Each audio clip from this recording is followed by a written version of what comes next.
그날 밤 나는 깨달았습니다. 내가 평생 기다려온 단 한마디가 이토록 늦게 올 줄은 몰랐다는 걸. 30여 년 동안 쌓인 벽이 무너지는 소리를 허름한 국밥집에서 듣게 될 줄은 꿈에도 몰랐습니다. 안녕하세요. 인생담소입니다. 오늘은 한 아버지의 이야기를 들려드리려 합니다.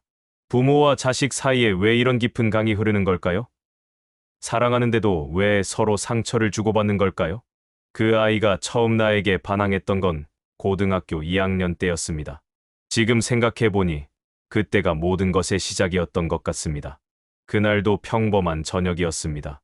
아내가 차려준 저녁상에 온 가족이 둘러앉아 있었죠. 나는 그 아이에게 성적 이야기를 꺼냈습니다. 아버지로서 당연한 관심이라고 생각했거든요. 아버지는 몰라요. 요즘 애들은 달라요. 그 애가 말끝을 흐리며 젓가락을 내려놓았습니다. 눈빛에는 처음 보는 반감이 서려 있었죠. 나는 당황했습니다. 내가 뭔 잘못을 했다는 건지 도무지 이해할 수 없었거든요. 뭐가 다르다는 거냐? 아버지가 너를 위해서 하는 말인데. 그런 식으로 말씀하시니까 더 싫어요. 전 아버지가 생각하는 그런 아이가 아니에요. 그 애는 자리에서 일어나 방으로 들어가 버렸습니다. 쾅 하고 문 닫는 소리가 온 집안을 울렸죠. 아내는 괜찮다는 듯 웃으며 말했습니다. 사춘기예요. 지나가면 괜찮아질 거야. 하지만 그 사춘기는 생각보다 오래 갔습니다. 아니, 어쩌면 그때부터 우리 사이에 보이지 않는 벽이 생긴 건지도 모르겠습니다. 시간이 흘러도 그 애의 태도는 변하지 않았습니다. 오히려 더 멀어져만 갔죠. 대학에 들어가고 첫 직장을 구하고 연애를 시작해도 그 애는 나와 깊은 대화를 나누려 하지 않았습니다. 명절이면 집에 오긴 했지만 마치 의무감으로 오는 것 같았습니다. 인사는커녕 스마트폰만 들여다보며 어쩌다 눈이 마주치면 피곤하다는 듯 고개를 돌리곤 했죠. 그 애가 결혼을 한다고 했을 때도 마찬가지였습니다. 예비 며느리를 소개받는 자리에서도 그 애는 최소한의 말만 했습니다. 아버지, 이 사람이 제가 결혼하고 싶어 하는 사람이에요. 그뿐이었습니다. 어떻게 만났는지, 언제부터 좋아했는지, 왜 결혼하고 싶은지 그런 이야기는 일절하지 않았죠. 마치 나에게는 그런 개인적인 이야기를 할 필요가 없다는 듯이 말입니다. 며느리는 정말 착하고 얌전한 아이였습니다. 나를 아버님이라 부르며 정중하게 인사했죠. 하지만 그의 눈치를 보는 며느리를 보니 내 마음은 한없이 작아졌습니다. 내가 뭘 그렇게 잘못했나? 나는 그냥 아버지 노릇했을 뿐인데. 그런 생각들이 밤마다 나를 괴롭혔습니다. 아내가 갑작스럽게 세상을 떠난 건 그 애가 결혼한 지 2년 후였습니다. 갑작스러운 심장마비였죠. 병원에 도착했을 때는 이미 늦었습니다. 장례식장에서 그 애를 봤을 때 나는 또 한 번 놀랐습니다. 그 애도 울고 있었거든요. 어머니를 잃은 슬픔에 오열하고 있었습니다. 그때서야 깨달았습니다. 이 아이도 나와 같은 사람이구나. 감정이 있는 사람이구나. 하지만 장례를 치르는 동안에도 우리는 제대로 대화하지 못했습니다. 서로의 슬픔을 나누지도 못했죠. 각자의 방식으로 어머니를 그리워할 뿐이었습니다. 아내가 떠나고 나서 집은 텅 비어버렸습니다. 40년 동안 함께 살던 사람이 사라지니 모든 것이 의미 없어 보였죠. 그럴 때마다 그 애가 생각났습니다. 이제라도 가까워질 수 있지 않을까 하는 희망을 품기도 했고요. 하지만 현실은 달랐습니다.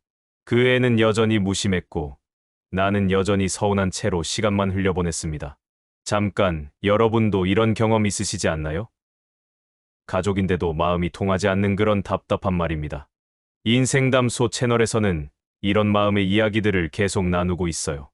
구독과 좋아요로 함께 해주시면 감사하겠습니다. 아내가 하늘로 간 지 3년째 되던 날이었습니다. 그해 겨울은 유난히도 추웠죠. 작은 제사상이라도 차려보려고 마음먹었습니다. 아내가 살아생전 좋아하던 음식들로 상을 차려보고 싶었거든요. 그 애에게 전화를 걸었습니다. 함께 어머니를 추모하자고, 우리 둘이라도 작은 상을 차려보자고 말했죠. 아버지, 죄송해요. 직장 일이 너무 바빠서 못 갈 것 같아요. 그 한마디였습니다. 더 이상의 설명도, 미안하다는 말도 없었죠. 그냥 바쁘다는 이유 하나로 어머니의 기일을 외면해버렸습니다. 그날 밤, 나는 혼자서 아내의 영정 앞에 앉아 술잔을 기울였습니다. 촛불 하나가 흔들리는 거실에서 40년 동안 함께했던 사람과 마지막 대화를 나누고 있었죠. 여보, 우리 아들 말이야. 왜 저럴까? 내가 뭘 잘못했을까? 대답은 당연히 없었습니다. 하지만 그 침묵 속에서 나는 처음으로 울었습니다. 어른이 되어서 처음으로 소리내어 울었죠. 이게 부모 노릇의 끝인가? 그런 생각이 머릿속을 맴돌았습니다. 평생 그 애를 위해 살았는데 결국 혼자 늙어가는 게 부모의 운명인 건가 싶었거든요. 그렇게 또 몇 해가 흘렀습니다. 나는 70을 넘어서고 있었고 그 애는 여전히 무심했습니다. 명절에 짧게 인사하고 가는 것 외에는 연락이 거의 없었죠. 그런데 어느 봄날이었습니다. 갑자기 그 애에게서 전화가 왔습니다. 오랜만에 듣는 목소리는 생각보다 떨리고 있었죠. 아버지 혹시 시간 되세요? 드릴 말씀이 있어서요. 30년 만에 처음 듣는 말이었습니다. 드릴 말씀이 있다니요. 그 애가 나에게 할 말이 있다는 게 믿어지지 않았어요. 그래. 언제든 괜찮다. 목소리가 떨렸지만 최대한 차분하게 대답했습니다. 혹시라도 그 애가 마음을 바꿀까봐 조심스러웠거든요. 그럼 내일 저녁에 뵐까요? 동네 국밥집에서요. 국밥집이라니요. 화려한 식당도 아니고 집도 아니고 동네 허름한 국밥집에서 만나자는 겁니다. 하지만 그 어떤 제안보다 반가웠어요. 그날 저녁 나는 약속 시간보다 30분 일찍 국밥집에 도착했습니다. 너무 일찍 온 게 아닌가 싶어서 밖에서 시간을 때우다가 들어갔죠. 허름한 국밥집이었지만 따뜻했습니다. 할머니 한 분이 운영하시는 작은 가게였는데 김치찌개 냄새가 코끝을 자극했어요. 그 애가 들어왔을 때 나는 마음이 두근거렸습니다.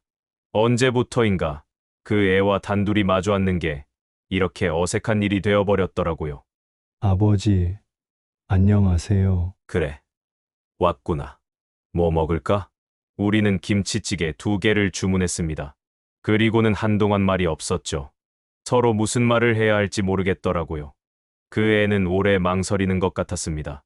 젓가락을 만지작거리고 물을 마시고 한숨을 쉬기도 했어요. 그러다가 겨우 입을 열었습니다. 아버지, 그동안 많이 죄송했어요. 첫 마디부터 예상치 못한 말이었습니다. 죄송하다니요. 그 애가 나에게 사과를 하고 있는 겁니다. 사실은요, 제가 아버지를 피했던 이유가 있어요. 엄마가 돌아가신 후에 저도 너무 힘들었거든요. 근데 아버지는 언제나 강하신 줄 알았어요. 울지도 않으시고 약한 모습도 안 보이시고 그래서 괜히 더 미웠어요. 나는 그 말을 들으며 깜짝 놀랐습니다. 내가 강해 보였다고요? 나는 매일 밤 혼자 울고 있었는데 그 애 앞에서만은 강한 척했던 거였는데 말이에요. 어떻게 표현해야 할지 몰랐어요. 저도 슬펐는데 아버지한테 어떻게 말해야 할지. 그제서야 이해가 됐습니다. 그 애도 나처럼 서툴렀던 거였구나. 서로 사랑하면서도 어떻게 표현해야 할지 몰라서 이렇게 오랜 시간을 헤맨 거였구나. 그래. 내가 그렇게 말해줘서 참 고맙구나. 나는 그렇게 대답했습니다. 더 많은 말을 하고 싶었지만 목이 메어서 나오지 않았어요. 마음속 응어리 같던 서운함이 그 순간 조금씩 녹아내리는 걸 느꼈습니다. 국밥이 나왔지만 우리는 계속 이야기했습니다. 아버지, 저 어릴 때 기억나세요? 자전거 타는 법 가르쳐 주신 거요. 그럼 기억하고 말고 넘어질까봐 뒤에서 계속 잡고 뛰어다녔지. 그때는 몰랐는데 지금 생각해 보니 아버지가 더 힘드셨을 것 같아요. 그런 옛 이야기들이 자연스럽게 흘러나왔습니다. 언제부터인가 잊고 살았던 따뜻한 기억들 말이에요. 아버지, 앞으로는 자주 연락드릴게요. 그리고 외롭지 않으시게 해드릴게요. 그 애는 몇 번이고 고개를 숙였습니다. 미안하다고, 앞으로는 달라지겠다고 말했어요. 나는 아무 말 없이 그 아이의 어깨를 조용히 두드렸습니다. 손바닥에 전해지는 그 애의 온기가 이렇게 따뜻한 줄 몰랐습니다. 언제부터인가 만져보지도 못했던 내 아들의 어깨가 이렇게 단단해져 있었구나 싶었어요. 그날 이후로 정말 많은 것이 달라졌습니다. 그 애는 일주일에 한 번은 꼭 전화를 했어요. 처음에는 어색했지만 점점 자연스러워졌죠. 아버지, 오늘 뭐 하세요? 그냥 집에서 TV나 보고 있어. 몸은 괜찮으세요? 약은 잘 챙겨 드시고요. 이런 평범한 대화들이 이렇게 귀한 줄 몰랐습니다. 70평생 살면서 아들과 이렇게 일상을 나눠본 적이 없었거든요. 어느 날은 그 애가 직접 집으로 왔습니다. 손에는 과일 봉지를 들고 말이에요. 아버지, 이거 드시라고 사왔어요. 고맙다. 그런데 너 일 바쁘지 않아? 괜찮아요. 주말이니까요. 그렇게 우리는 거실에 앉아서 과일을 먹으며 이런저런 이야기를 나눴습니다. 그 애의 직장 이야기, 며느리 이야기, 손자 이야기까지요. 특히 손자 이야기를 할 때 그 애의 얼굴이 밝아지는 걸 봤습니다. 아, 이 아이도 아버지가 되었구나. 나처럼 누군가를 사랑하고 걱정하는 아버지가 되었구나 싶었어요. 인생담소 가족 여러분, 이런 이야기들 들으시면서 어떤 생각이 드시나요? 혹시 여러분도 비슷한 경험이 있으신가요? 댓글로 여러분의 이야기도 들려주세요. 물론 모든 게 완벽하게 해결된 건 아닙니다. 지금도 우리 사이엔 어색한 침묵이 흐르기도 해요. 30년 동안 쌓인 벽이 하루아침에 완전히 사라질 수는 없으니까요. 때론 서로의 말이 상처가 되기도 합니다. 그 애가 무심코 던진 말에 내가 서운해하기도 하고, 내가 한 말이 그 애를 불편하게 만들기도 하죠. 하지만 이제는 다릅니다. 서운한 일이 있어도 그냥 넘어가지 않아요. 서로 이야기해 보려고 노력합니다. 아까 내가 그렇게 말해서 아버지 마음이 좀 아팠다. 죄송해요. 그런 뜻이 아니었는데 제가 말을 잘못했나 봐요. 이런 식으로 말이에요. 예전 같으면 서로 속으로만 삭혔을 텐데, 이제는 솔직하게 표현하려고 해요. 어느 날 저녁, 나는 혼자 아내 영정 앞에 앉아 있었습니다. 그런데 이번에는 슬프지 않았어요. 오히려 감사한 마음이 들었습니다. 여보, 우리 아들이 달라졌어. 이제는 아버지라고 불러주고, 자주 연락도 하고, 걱정도 해줘. 당신이 하늘에서 뭔가 해준 건 아닌가 몰라. 그러면서 깨달았습니다. 사람 사이의 벽은 대단한 말 한마디가 아니라 작은 진심 하나로도 허물어질 수 있다는 걸 말이에요. 내가 그동안 그 애에게 바랐던 건 거창한 게 아니었습니다. 그냥 가끔 안부를 묻고 함께 밥을 먹고 이런저런 이야기를 나누는 것. 그런 평범한 일상이었어요. 그리고 그 애도 마찬가지였던 것 같습니다. 완벽한 아버지를 원했던 게 아니라 그냥 자신의 마음을 이해해주는 아버지를 원했던 거겠죠. 요즘에는 손자도 자주 데려옵니다. 5살 된 꼬마인데 정말 똘똘하고 귀여워요. 할아버지, 이거 뭐예요? 그거? 할아버지가 어릴 때 쓰던 물건이야. 와, 할아버지도 어린 애였어요? 이런 대화들이 집안에 웃음을 가져다 줍니다.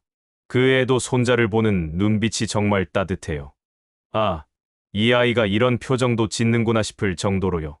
어느 날은 세대가 함께 공원에 갔습니다. 손자가 뛰어다니는 걸 보면서 그 애와 나는 벤치에 앉아 이야기했어요. 아버지, 아이 키우는 게 정말 어렵네요. 어떻게 저를 키우셨어요? 나도 몰랐지. 그냥 최선을 다했을 뿐이야. 너도 그러면 돼. 그때 그 애가 웃었습니다. 정말 오랜만에 보는 환한 웃음이었어요. 그러게요. 완벽한 부모는 없는 것 같아요. 그냥 사랑하면 되는 거겠죠? 그 말을 들으면서 나는 마음이 뭉클했습니다. 이 아이가 이제는 부모의 마음을 이해하게 되었구나 싶었어요. 이제 우리에게는 새로운 전통이 생겼습니다. 매월 둘째 주 일요일에는 꼭 함께 식사를 해요. 처음에는 그 애가 제안했습니다. 아버지, 앞으로 매달 한 번씩은 꼭 만나요. 어떠세요? 좋지. 그럼 그렇게 하자. 처음에는 어색했지만 이제는 기다려지는 시간입니다.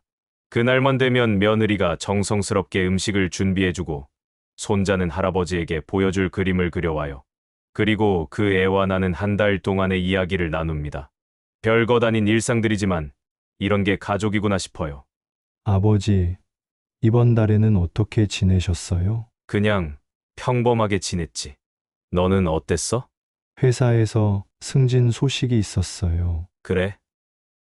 축하한다. 이런 소소한 대화들이 쌓여서 우리만의 추억이 되고 있어요. 가끔 혼자 있을 때면 생각해 봅니다. 내가 젊었을 때는 왜 그렇게 서툴렀을까 하고요. 왜 그 애의 마음을 더 일찍 이해하지 못했을까 하고 말이에요. 하지만 이제는 알겠습니다. 부모도 사람이라는 거요. 완벽할 수 없고 실수할 수밖에 없는 존재라는 걸 말이에요. 나는 내 아버지로부터 사랑받는 법을 제대로 배우지 못했습니다. 우리 아버지 세대는 감정 표현에 서툴렀거든요. 그래서 나도 그 애에게 어떻게 사랑을 표현해야 할지 몰랐던 거죠. 하지만 그 애는 나보다 나은 아버지가 되고 있는 것 같습니다. 손자에게 감정을 솔직하게 표현하고 아이의 말에 귀 기울이는 모습을 보면 대견해요. 세대가 지날수록 조금씩 나아지는 건가 봅니다. 우리 가족도 그런 방향으로 가고 있는 것 같아서 다행이에요. 인생담소를 시청해주시는 모든 분들께 감사드립니다. 이런 따뜻한 이야기들이 여러분의 마음에 작은 위로가 되었으면 좋겠어요. 구독과 좋아요는 더 많은 이야기를 나누는 힘이 됩니다. 지금 나는 행복합니다. 완벽한 행복은 아니지만 작고 소중한 행복이에요. 그 애가 일주일에 한 번씩 전화하는 것, 한 달에 한 번씩 함께 식사하는 것, 손자가 할아버지라고 부르며 달려오는 것. 이런 평범한 일상들이 이렇게 소중한 줄 몰랐습니다. 어제도 그 애에게서 전화가 왔어요. 아버지, 내일 날씨가 좋다던데 같이 산책 어떠세요? 그래. 좋지. 언제부터? 오후 2시쯤에 댁으로 갈게요. 이런 대화가 이제는 자연스럽습니다. 더 이상 서로 눈치 보지 않아도 돼요. 70평생을 살아보니 깨달은 게 있습니다. 가족이라는 건 원래 완벽하지 않다는 거예요. 서로 상처 주고받으면서 배워가는 관계라는 걸 말이에요. 부모와 자식 사이에 벽이 생기는 건 어쩌면 자연스러운 일인지도 모르겠습니다. 하지만 그 벽을 허무는 것도 가능해요. 시간이 걸릴 뿐이죠. 만약 지금 자녀와 사이가 좋지 않은 부모님들이 계시다면 포기하지 마세요. 그리고 부모님과 갈등이 있는 자녀분들이 계시다면 먼저 마음을 열어보세요. 서로가 완벽하지 않다는 걸 인정하고 작은 것부터 시작해보세요. 안부 전화 한 통, 함께하는 식사 한 끼. 그런 작은 것들이 쌓여서 큰 변화가 됩니다. 서운했지만 미워하지는 않았습니다. 30년 동안 쌓인 벽도, 때로는 차가운 시선도 모든 게 참을 수 있었어요. 결국 그 아이도 내 아이니까요.